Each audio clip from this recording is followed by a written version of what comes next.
नमस्कार दोस्तों। पिछले दो भागों में हमने शक्ति के 12 नियमों को समझा। इस भाग में हम 13 से 18 तक नियमों को समझेंगे। अगर आपने पीछे के दो भागों को नहीं देखा तो आप जाकर हमारे चैनल पर उसे देख सकते हैं। तो आइए शुरू करते हैं।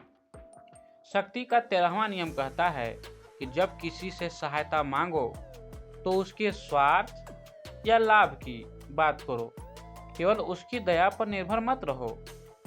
लोग अक्सर सोचते हैं यदि वे अपनी कठिनाइयां बताएंगे तो सामने वाला उनकी मदद कर देगा, लेकिन वास्तविक जीवन में अधिकांश लोग तब अधिक प्रेरित होते हैं जब उन्हें भी कोई लाभ दिखाई देता है।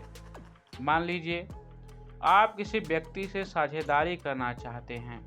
यदि आप केवल यह कहें कि मेरी मदद कर दीजिए तो संभव है कि वह मना कर दे, लेकिन यदि आप उसे बताएं कि इस साझेदारी में उसे भी लाभ होगा तो उसके तैयार होने की संभावना बढ़ जाती है। इसका अर्थ लोगों का उपयोग करना नहीं है, बल्कि ऐसी स्थिति बनाना है जिसमें दोनों पक्षों को लाभ मिले। याद रखिए, सबसे मजबूत संबंध वही होते हैं जिनमें दोनों पक्षों को कुछ न कुछ प्राप्त होता है। शक्ति का 14वां नियम कहता है मित्रवत रहो, लेकिन एक अच्छे पर्यवेक्षक की तरह लोगों को समझो। हर व्यक्ति वह नहीं होता जैसा वह बाहर से दिखाई देता है। कुछ लोग मुस्कुराकर भी छल कर सकते हैं और कुछ कठोर दिखने वाले लोग वास्तव में ईमानदार होते हैं। इसलिए लोगों की बातों से अधिक उनके व्यवहार पर ध्यान दीजिए। वे अपने वादे निभाते हैं या नहीं? वे दूसरों के साथ कैसा व्यवहार करते हैं?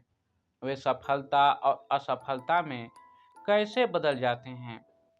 जो व्यक्ति लोगों को ध्यान से देखना सीख जाता है वह गलत निर्णय कम लेता है। शक्ति का 15वां नियम हमें बताता है कि यदि किसी समस्या का समाधान करना हो तो उसे अधूरा मत छोड़ो। यह नियम मूल पुस्तक में बहुत कठोर शब्दों में लिखा गया है, लेकिन आधुनिक जीवन में इसका अर्थ अलग तरह से समझना चाहिए।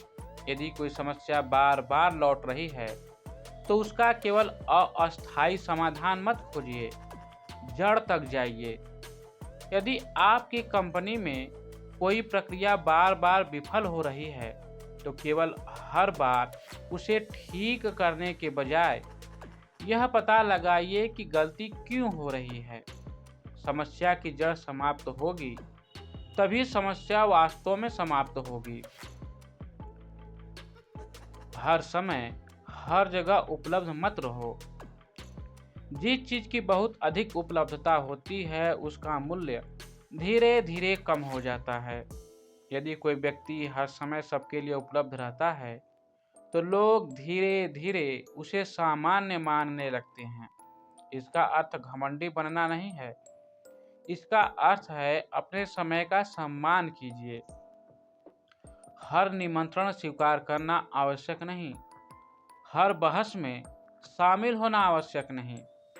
कभी कभी सीमाएं बनाना भी आत्मसम्मान का हिस्सा होता है। शक्ति का 17वां नियम कहता है लोगों को पूरी तरह अनुमान लगाने मत दो। यदि आपका हर कदम पहले से ही अनुमानित हो तो लोग आसानी से आपकी योजना बना सकते हैं। जीवन में थोड़ा लचीलापन और नवीनता भी आवश्यक है। उदाहरण के लिए, यदि कोई व्यापारी हमेशा एक ही रणनीति अपनाता है तो प्रतियोगी जल्दी ही उसे समझ लेते हैं, लेकिन यदि वह समय समय पर नई रणनीति अपनाता है तो प्रतिस्पर्धा उसके लिए कठिन हो जाती है। इसका अर्थ अनिश्चित या अविश्वसनीय बनना नहीं है, बल्कि परिस्थितियों के अनुसार स्वयं को बदलना लोगों को आना चाहिए।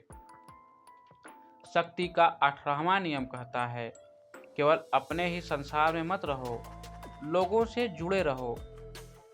कुछ लोग सोचते हैं कि अकेले रहकर वे हर समस्या का समाधान कर लेंगे, लेकिन वास्तविकता यह है कि मनुष्य एक सामाजिक प्राणी है। अच्छे मित्र, सहयोगी और मार्गदर्शक जीवन में बहुत महत्वपूर्ण होते हैं। यदि आप स्वयं को पूरी तरह समाज से अलग कर लेते हैं, तो धीरे धीरे आपको सही जानकारी, नए अवसर और आवश्यक सहयोग मिलना कम हो जाता है। इसलिए आत्मनिर्भर बनिए, लेकिन अकेले नहीं। जरूरत पड़ने पर सलाह लीजिए, अनुभवी लोगों से सीखिए और ऐसे संबंध बनाइए जो कठिन समय में आपके साथ खड़े रहें। आगे के नियमों को हम आगे की वीडियो में समझेंगे। तब तक हमारे साथ बने रहिए। धन्यवाद।